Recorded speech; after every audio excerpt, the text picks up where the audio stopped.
Welcome back. The progressive movement has been around for more than 100 years, and it's in the spotlight yet again this year as Bernie Sanders and Hillary Clinton labeled themselves as just such. A new book called Progressivism in America, Past, Present, and Future talks about the movement and its influence. We spoke with one of the co-editors of that book, David Woolner.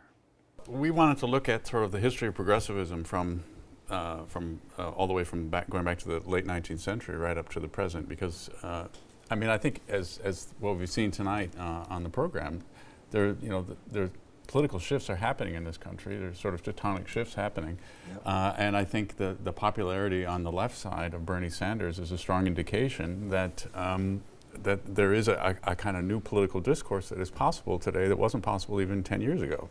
Is the commonality, and when you go through history, when the regular guy feels that the game's stacked against him, and that whatever he or she does, they can't break through, when there's either too much concentration in 1% in the country, or that no matter even if they're trying to play by the rules, that they just can't get by, life's just too hard. What's the tipping point that you found in the last century and change here that really fuels people saying, fine, I'll be progressive here? Well, speaking as a historian, and if you're asking about the last 100 years, I would have to say that the economic crisis that got us into the Great Depression was a tipping point. I mean, it's in that election we were talking about, 1936, when Roosevelt was talking about the economic royalists, referring to the powers of unrestricted wealth on Wall Street. And he said, famously, against economic tyranny such as this, the American citizen could only turn to the organized power of government.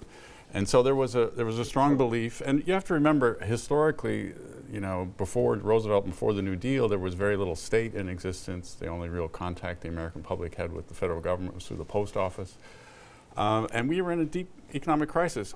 We can debate whether or not it was the right solution or the wrong solution, but what Roosevelt did was fundamentally change that relationship between the American people and their governments. He made the argument that government has a responsibility to try to fix the economy. We can debate about what the best way to do that is. And I think for a number of decades after that, you had a kind of consensus, conservatives and liberals both agreeing that there was a role for the government to play in managing a capitalist society. Roosevelt famously pointed out again and again and again, the 20th century was not an agricultural era. We'd moved into a modern industrial economy. People are exploited in that type of economy. And so, I've said this on this show before, he wasn't trying to destroy capitalism, he's trying to save it. How do you make capitalism work for the average American? That was his goal. Again, I'm perfectly happy to debate about the best way to do that. But that was the premise behind the New Deal. He was willing to try all kinds of ideas. And he gained a huge amount of support, in part because he appealed to the American people's emotions and tried to assuage their fears. And I think this election this year, we're seeing the same thing. On the right, the rise of people like Trump. On the left, the popularity of Bernie Sanders, who is delivering an economic message that, frankly, I think the country needs to hear. Because one of the things that I think is the best thing about Bernie Sanders is, again, we don't have to agree about the solutions, but the fact that you're throwing on the table, what is capitalism? Do we need more social policy? Do we need socialism in this country? How would we respond to those kinds of ideas? I think when I watch a Democratic debate and I hear just the word capitalism mentioned as a concept, I'm delighted, because I think that is the conversation we need to have. We need to have a serious conversation. I think the Congress is right. We are in deep trouble in this country. We need to fix these problems. Deep trouble. And I think that, listening to all of you speak, I think the one reflective thing that may come out of this historically 10, 15 years down the road is the bankruptcy of the parties. The parties themselves are not, this has moved beyond party now with new technology, et cetera. These are sort of phenomenons that people are not quite sure how to manage, and they can't manage them. And there's an electorate out there that is anxious, that wants solution.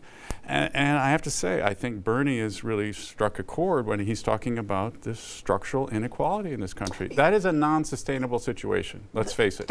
You can't have that kind of economic inequality. Well, to that point, David, the very first word in the title of your book, has the branding,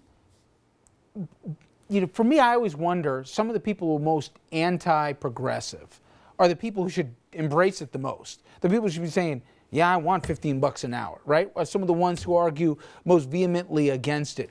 Is it that one side has very successfully branded this as out there, Lulu and all the rest? Although now more people seem to gladly put their arms around it. What have you found in doing this book about the actual branding of the title? I mean, the branding of the title, I will admit that in the past 20, 30 years, the conservative constituency in the country did a very good job at trying to discredit the whole idea of sort of what we might refer to as New Deal liberalism. But I think what we're seeing now is it's roaring back in the Bernie Sanders campaign. And as I said earlier, I think that is a very healthy development.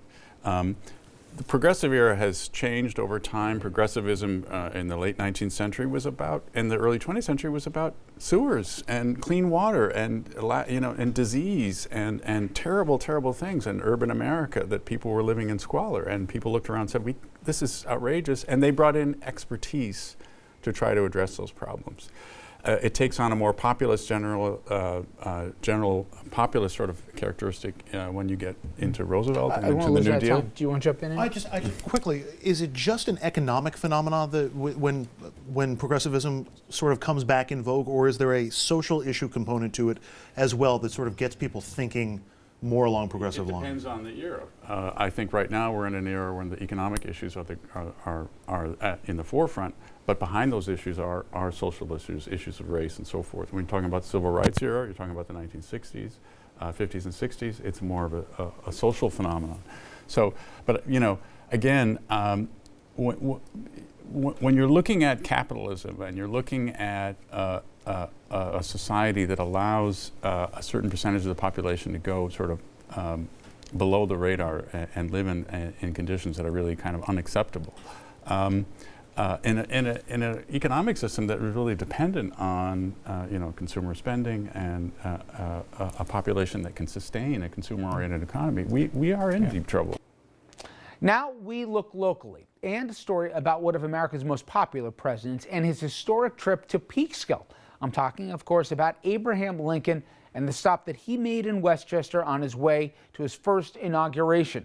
Our fellow executive producer Larry Epstein, he paid a visit to the place where Lincoln spoke. That's now the Lincoln Depot Museum. This year marks the 150th anniversary of the assassination of President Abraham Lincoln. It's fair to say that the presidency of this singular figure who we celebrate in so many ways made my own story possible. Even 150 years after his death, popes and presidents are still talking about him, authors are still writing about him, and Americans are still fascinated by him. But when you think of Lincoln, I bet you think about Gettysburg, Springfield, Illinois, or even Ford's Theater, not Peekskill, New York. But perhaps you should. John Testa, president of the Lincoln Depot Museum in Peekskill, explains why and what happened here.